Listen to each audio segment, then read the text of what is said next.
The clock on the nightstand read 2:43 a.m., and still I did not move. My breath was steady, the rhythm carefully controlled. Practice or performance few people ever get to give. Out in the hallway, I heard the whisper of a floorboard, a sound Brendan had surely mapped out over the last 3 weeks of staying in my home. He moved with the quiet stealth of someone who believed himself invisible and untouchable, a predator slipping through the domestic silence. He paused outside my door, listening for any sign of movement, any change in my supposedly deep, medicated sleep. Then, the brass handle turned with glacial slowness. He slipped inside. I watched his shadow approach the dresser, his hands reaching for the drawer that held the secret key to my life savings. He opened it, triumph gleaming in the faint infrared light of the camera I had hidden.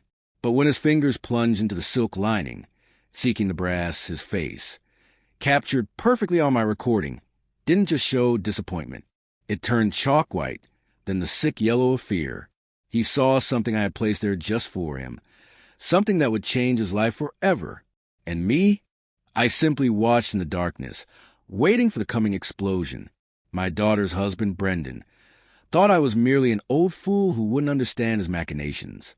For weeks, he had been sneaking into my room when he thought I was asleep, meticulously rummaging through my possessions, searching for anything valuable. That specific night, however, when he dared open my dresser drawer to retrieve the key to the safe, the color drained from his face. The incident that confirmed my suspicions occurred during a peaceful dinner. The fork froze halfway in my mouth when Brendan's voice abruptly pierced the conversation. "So, Arthur, that safe upstairs, what kind of lock mechanism does it employ?" Ilara nearly choked on her water. "Brendan, what kind of question is that?" But Brendan's gaze remained fixed on mine, predatory and demanding. A knot tightened in my chest. I deliberately set down my fork, calculating my response. He quickly attempted to cover his tracks, offering a practiced, casual smile. "Just curious about home security," he explained. "You know, with all the break-ins in Willow Creek estates lately." "What break-ins?" I countered. I had resided in this neighborhood for 15 years, and the most dramatic event recently had been Ms. Petrov's cat needing rescue from a tree. Brendan waved his hand dismissively. "Oh, you probably don't hear about them. Best to keep it quiet to avoid panic." He leaned forward over the dining table, his voice growing insistent. "But man your age, living alone in a house this size, you must have serious security measures in place." Ilara shifted uncomfortably, defending me. "Dad is always careful about locking up Brendan." "Right, but what about insurance?" Brendan pushed further. "If something were to happen to you, God forbid, Ilara would need to know where all the important documents are kept, wouldn't she?" The room seemed to shrink. I observed the slight dilation of his pupils as he mentioned my hypothetical death, and the way his fingers tapped the table when I didn't reply immediately. "I have everything organized," I stated finally. "Ilara knows what she needs to know. But does she know about the key?" The question hung in the air like smoke. Ilara frowned in confusion. "What key?" Brendan's smile stretched. "The one in your dad's bedroom drawer, the one that—" "How do you know about any key in my bedroom?" The words came out sharper than intended. For a fraction of a second, his mask slipped, and I saw a cold, calculating intensity flash across his features before he reverted to persona of a concerned son-in-law. "I was looking for aspirin last week when my head was killing me," he said smoothly. "Ilara told me to check your bathroom cabinet, but I accidentally opened the wrong drawer first. Sorry, didn't mean to invade your privacy." Ilara readily accepted the excuse, remembering his terrible headache. But I remember that day, too. Brendan had been upstairs for nearly 30 minutes, claiming stomach troubles, far longer than necessary to search randomly for aspirin. "The aspirin is in the medicine cabinet," I noted quietly. "Always has been." Brendan's jaw tightened almost imperceptibly. "Must have been really out of it from the pain," he mumbled. The dinner conversation lagged, but Brendan relentlessly circled back. Questions about my bank, who had spare house keys, and my daily routine. Each query felt like fingers probing an open wound, testing for my weak points. When dinner concluded, Ilara offered to clean up. "I'll handle cleanup tonight, Dad." You cooked. I don't mind, I insisted, already stacking plates. Cleaning up was my routine, my mental process for ordering the day's events, and tonight I desperately needed that familiar rhythm. Come on, honey, Brendan said, placing his hand on her shoulder. Let your dad handle his kitchen. We should get some rest. They went upstairs, and I heard their bedroom door close. As I scrubbed the plates, I replayed Brendan's questions. How he knew about a key he should never have known existed, and the casual mention of my death and Alara's inheritance. My mind began cataloging the ignored red flags over the past 3 weeks. Brendan's implausible unemployment story, his constant fixation on my finances, and the way he studied my house as if memorizing blueprints. Finishing the last glass, I restored the kitchen to perfect order. But the house felt exposed now, fundamentally altered. Upstairs, muffled voices gave way to silence. It was time to see what other surprises awaited me in my own home. Climbing the stairs, the first thing I noticed was my bedroom door was slightly ajar, maybe 2 inches of darkness visible. I stopped, gripping the banister. I always close that door completely. Alara and Brendan were in the guest room down the hall. There was no reason for anyone to be in my personal space. I stood for half a minute, listening. No sounds came from the guest room, only the normal settling noises of the old house. I pushed the door open. Everything looked normal. The bed was perfectly made. Glasses sat on the nightstand. But my eyes, trained by decades of methodical living, immediately spotted the discrepancies. The closet door was open exactly 4 inches. I always closed it completely. More critically, my dresser drawers were not quite flush. The second drawer from the top, where I kept important documents, had been pushed in carelessly. A corner of a manila folder peeked out like a yellow tongue. My stomach clenched with fury, not fear. I pulled the drawer open. The folders had been rifled through, returned haphazardly. Bank statements were mixed with insurance papers. My will had been moved. Then, the final confirmation. The small brass key I kept taped underneath the drawer's lip was gone. I checked twice. Only the sticky residue remained. The key that opened the safe Brendan had inquired about so casually, had been discovered and taken. My hand shook with rage. This was not opportunistic theft. This was systematic violation. Someone who knew exactly what they were searching for had entered my sanctuary. Standing in my walk-in closet, staring at the sturdy safe bolted to the wall, I felt utterly exposed. The violation went deeper than monetary theft. It was intimate. Brendan had crossed the careful boundaries I had built around my life with surgical precision, but he had made a catastrophic mistake. He assumed I was an oblivious old man, too trusting and too tired to notice the details. I closed the drawer carefully, leaving everything exactly as I had found it.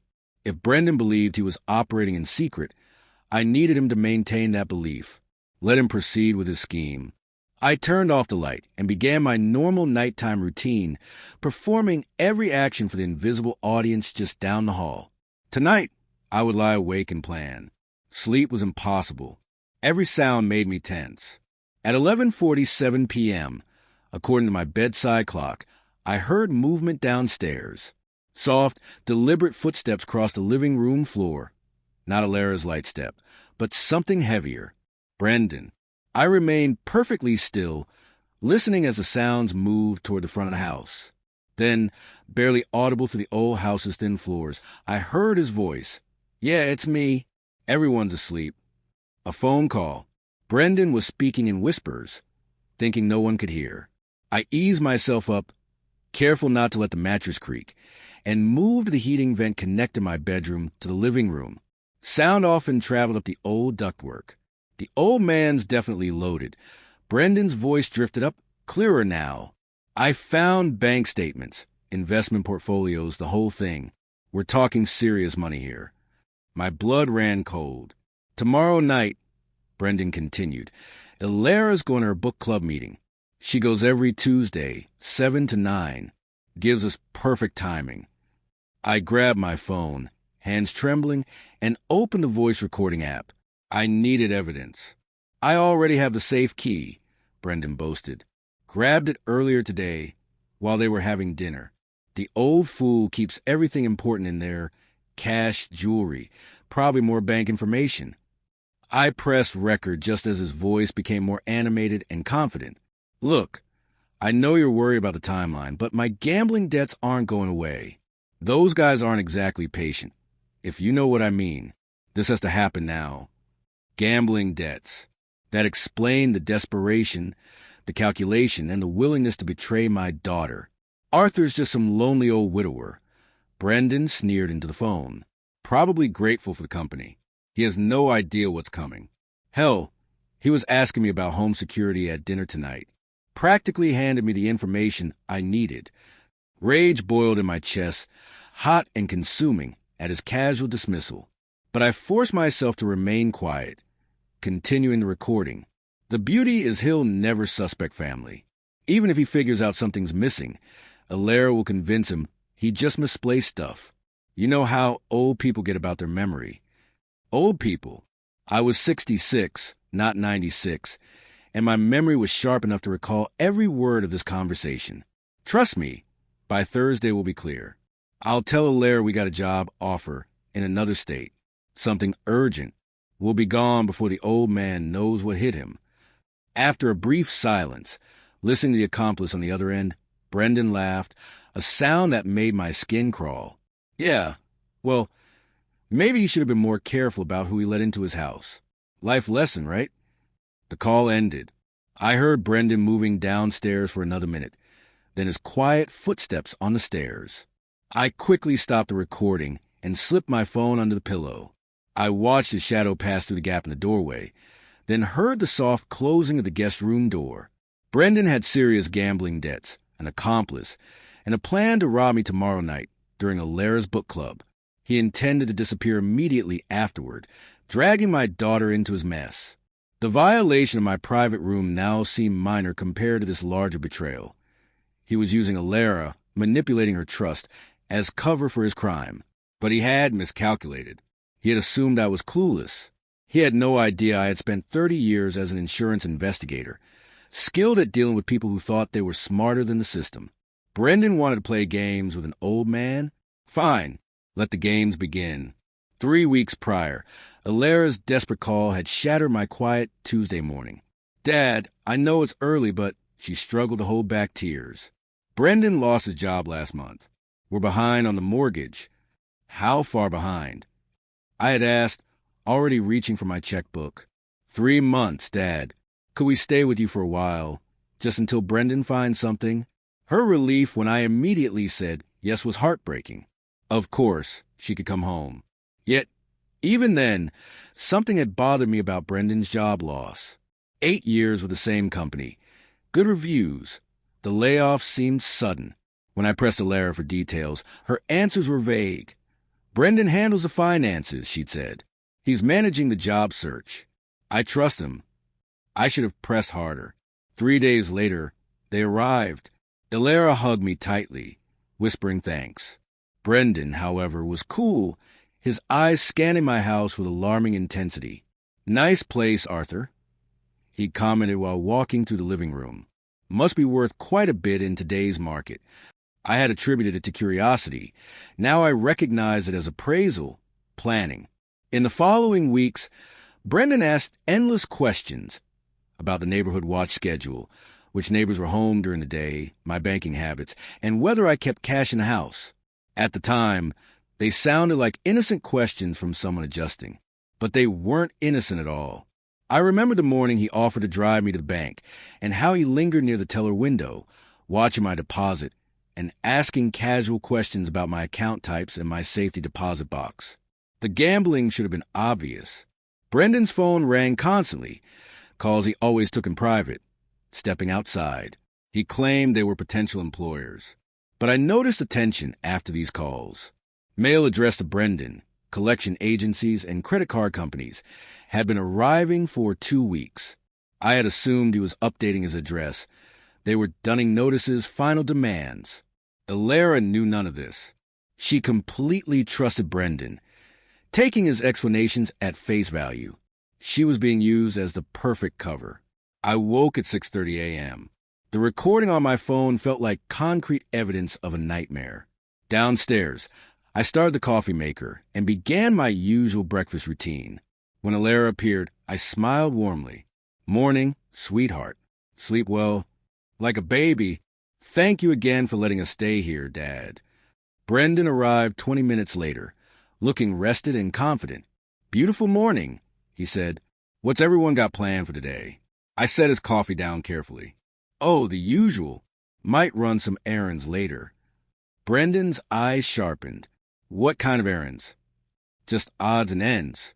Hardware store, maybe the bank." "The bank?" He leaned forward. "Everything okay financially?"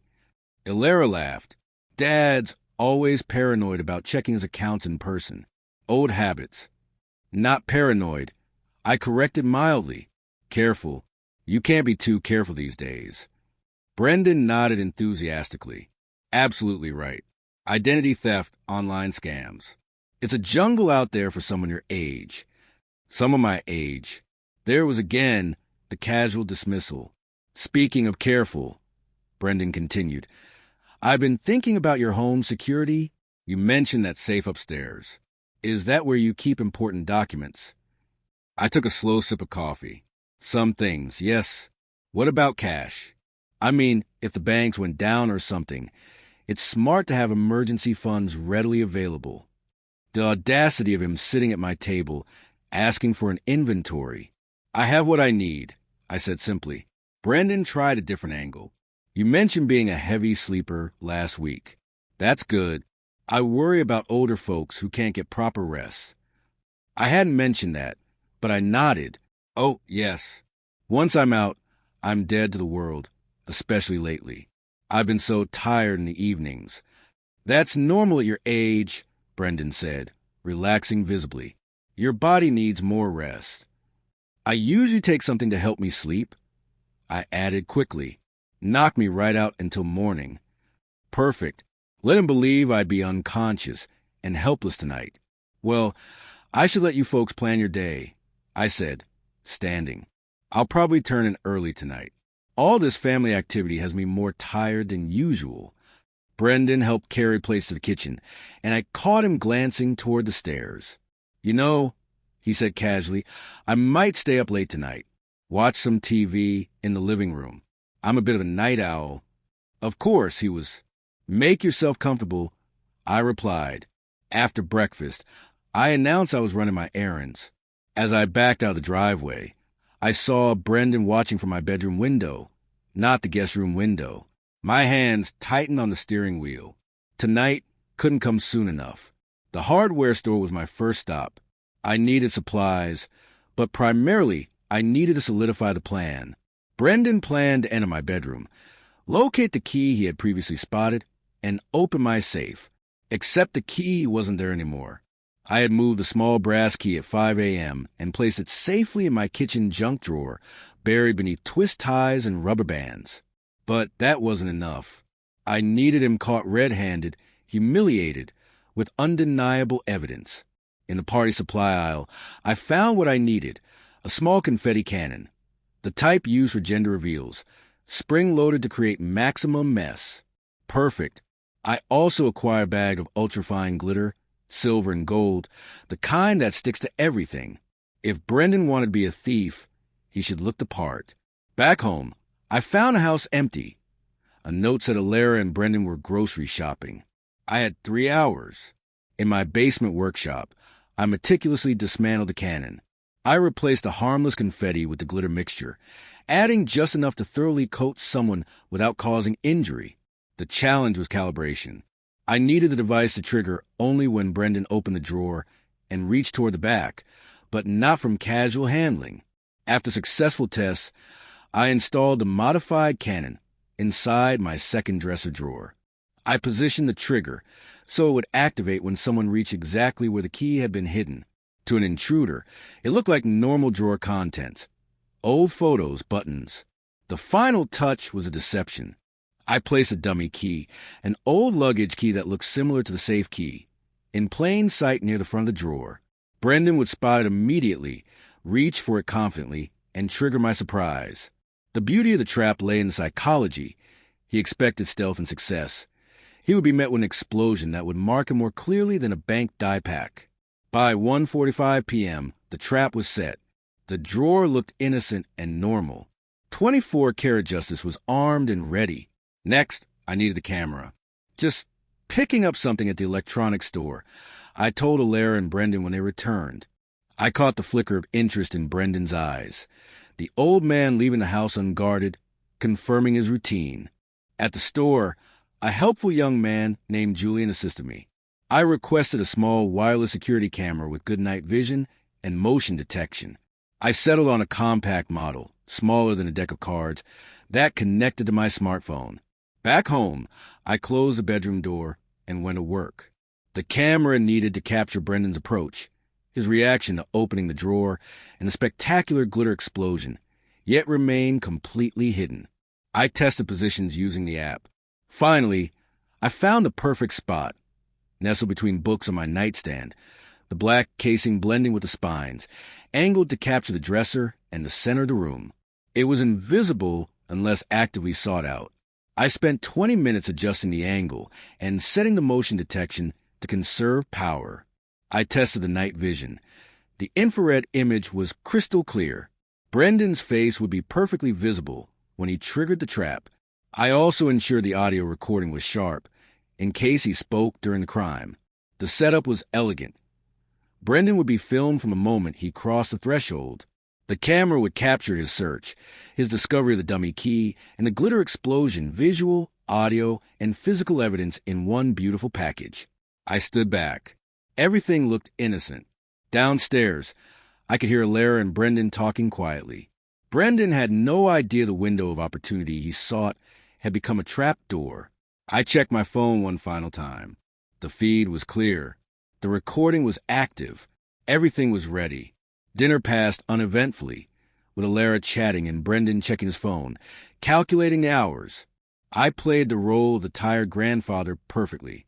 By 8 p.m., I claimed my armchair, rubbing my temples. Long day, I murmured. Think I'll turn in early tonight. Brendan looked up immediately.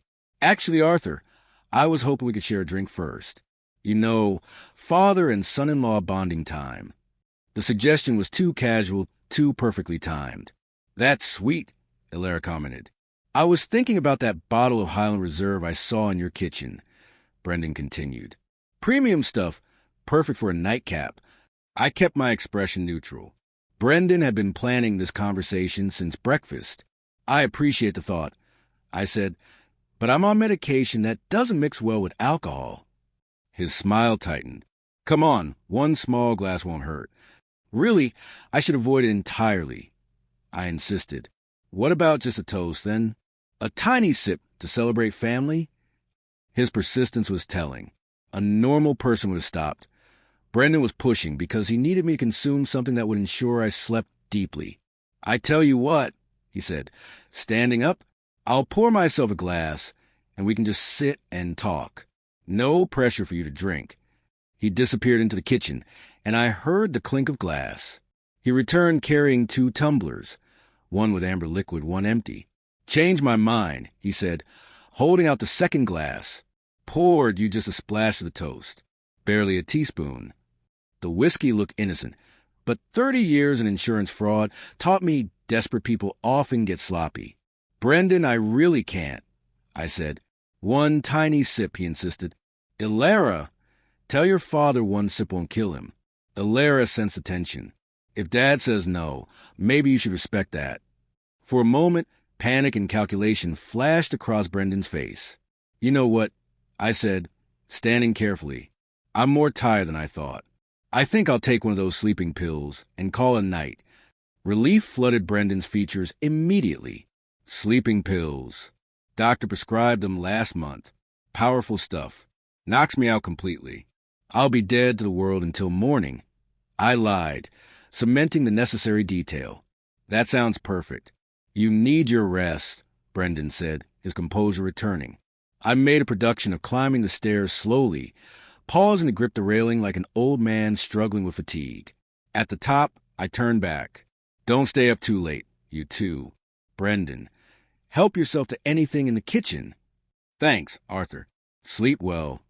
In my bedroom. I went through the motions of preparing for sleep, then double-checked the camera and the glitter trap. I turned off the light and settled onto the bed, fully clothed, positioning myself to see the hallway through the slightly open door. Downstairs, I could hear the television softly. Brendan was waiting, watching the clock for the moment my supposed pill would take effect. I checked my phone. 9:47 p.m. The camera feed showed the empty room in perfect night vision. I lay motionless for nearly 5 hours. At 2:43 a.m., I heard the first subtle creak on the stairs. Brendan moved like a professional burglar, navigating the house's noisy spots. He paused outside my door for 30 seconds, ensuring I was deeply sedated. The door handle turned, and he slipped inside. He approached the dresser with predatory confidence, certain he was invisible and that 3 weeks of reconnaissance had prepared him for this moment. His hands reached for the second drawer, the one containing the key, the one containing his spectacular surprise. The drawer slid open smoothly. For a split second, triumph radiated from his posture as his fingers dove inside. Then my confetti bomb exploded. Boom! The sound was magnificent, echoing through the quiet house like a celebratory cannon. Silver and gold glitter erupted in a glorious cloud, coating Brendan from head to toe. He stumbled backward, cursing violently as the sparkling dust settled in his hair and across his shocked face. He looked like he'd been attacked by a craft store, transformed instantly into a walking disco ball. "What the hell?" he gasped, brushing frantically at the glitter that clung to everything. I performed my awakening with practiced confusion, sitting up and reaching for the lamp. What on earth? Light flooded the room, revealing Brendan in all his glittering glory, frozen beside the open dresser drawer, still holding the dummy key I'd used as bait. "Brendan?" I blinked theatrically. "What are you doing in my bedroom?"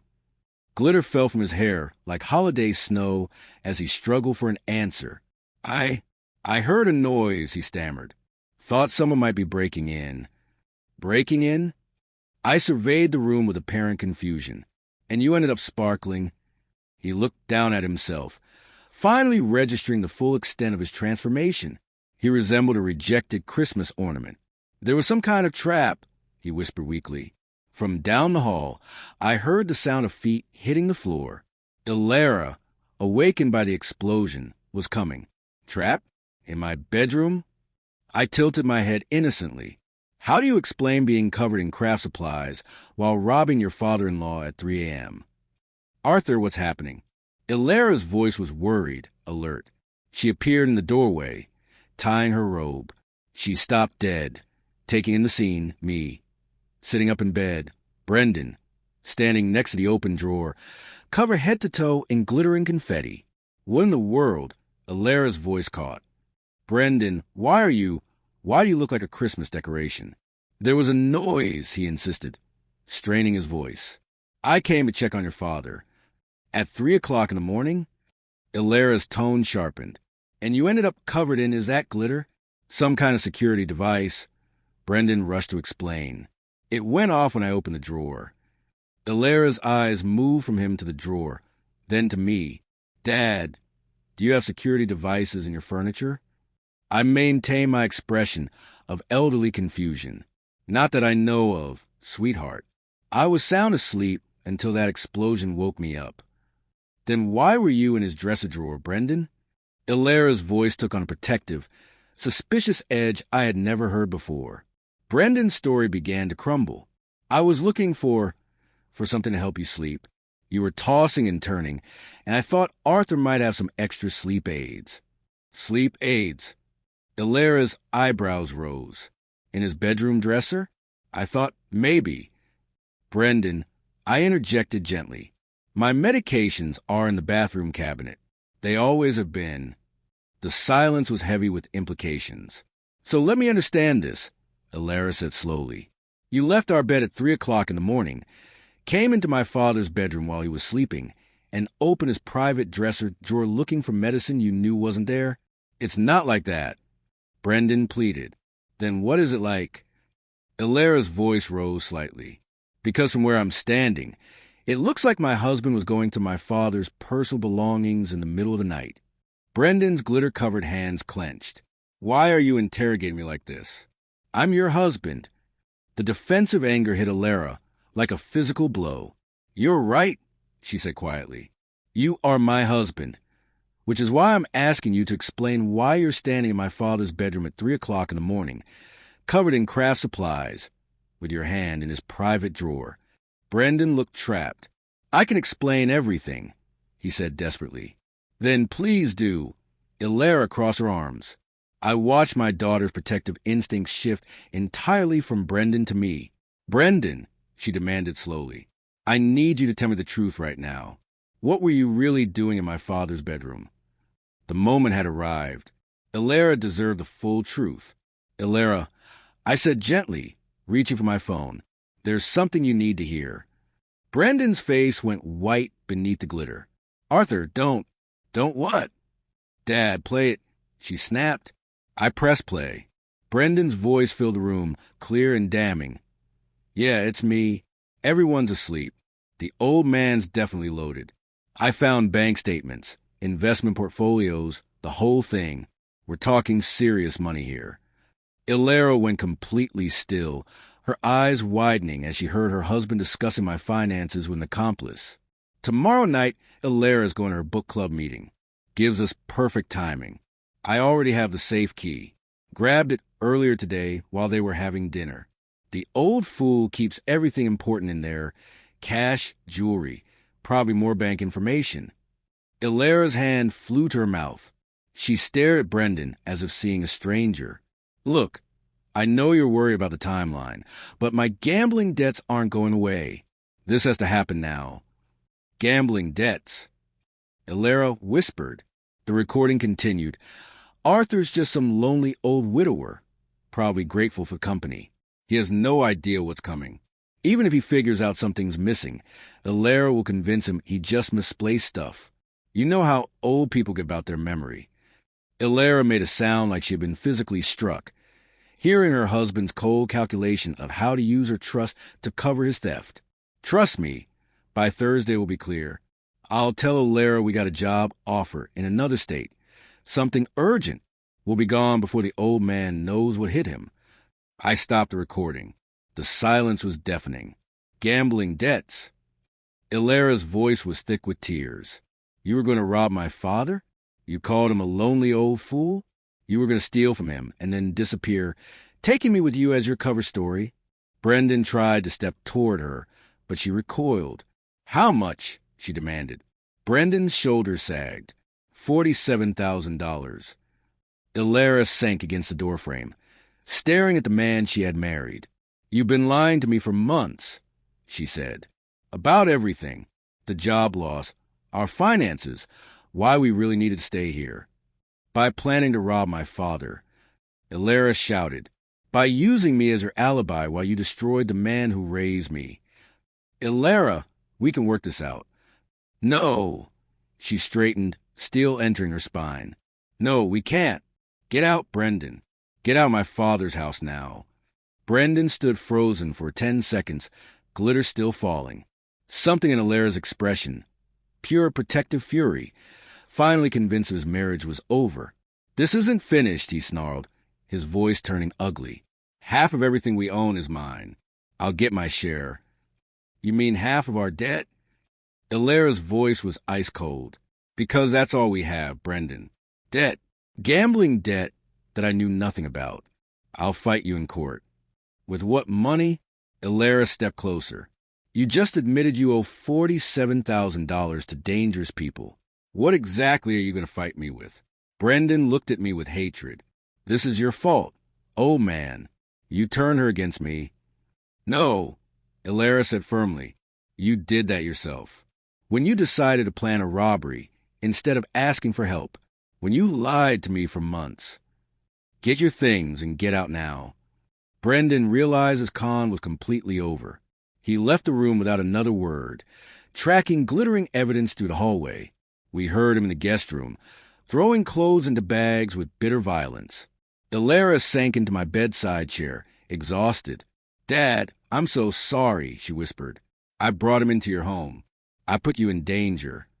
Sweetheart, you couldn't have known, I said. I should have seen the signs. the phone calls, the way he asked questions about your money. How long have you known? She asked. Since the night before last. I heard that phone call and knew I had to protect both of us.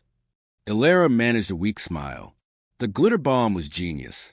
I wanted him caught red-handed, or should I say, glitter-handed. That earned her a genuine laugh, even through her tears. Brendan reappeared in the doorway with 2 hastily packed bags, still shimmering. Brendan, leave your key on the kitchen counter. Ilera instructed without looking at him. Don't contact me. My lawyer will contact yours. He walked away, and a minute later, we heard the front door slam, followed by his car driving away into the night. Can I stay here? Ilera asked quietly. Just until I figure things out. Sweetheart, this is your home for as long as you want it. 3 months later, I was making coffee when Ilera came downstairs, dressed for her new job at the local library. She had embraced methodical morning routines, just like mine. Morning, Dad. Morning, sweetheart. Sleep well. Like a baby. She settled at the kitchen table. Any regrets about the great glitter trap of March? I chuckled, only that I didn't film his face when it exploded. Ilera's divorce had been finalized 2 weeks prior. Brendan had contested nothing. It was difficult to argue property division while facing potential criminal charges and $47,000 in debt. Library busy today? I asked. Story time at 10. Then I'm helping Miss Petrov research her genealogy. Ilera smiled. I love it there. Quiet, peaceful, full of people who actually appreciate books. She paused at the door. Thank you, Dad, for protecting me, for handling everything so elegantly. Thank you for trusting me when it mattered most. After she left, I sat sipping coffee. The house felt peaceful in a way it hadn't for months. No tension, no lies, no one calculating how to exploit my kindness. My phone buzzed with a text from Ilera. Forgot to mention, Ms. Petrov asked if you'd help her install a security system. Apparently, word got around about your innovative home protection methods. I laughed out loud. Perhaps I should patent a confetti bomb approach to home security. Outside, spring was settling over Willow Creek Estates. My neighborhood remained quiet and safe, just as it had been before Brendan's brief invasion of our lives. Sometimes justice comes not from courts, but from trusting your instincts, setting careful traps, and letting people reveal their true natures. And sometimes justice sparkles.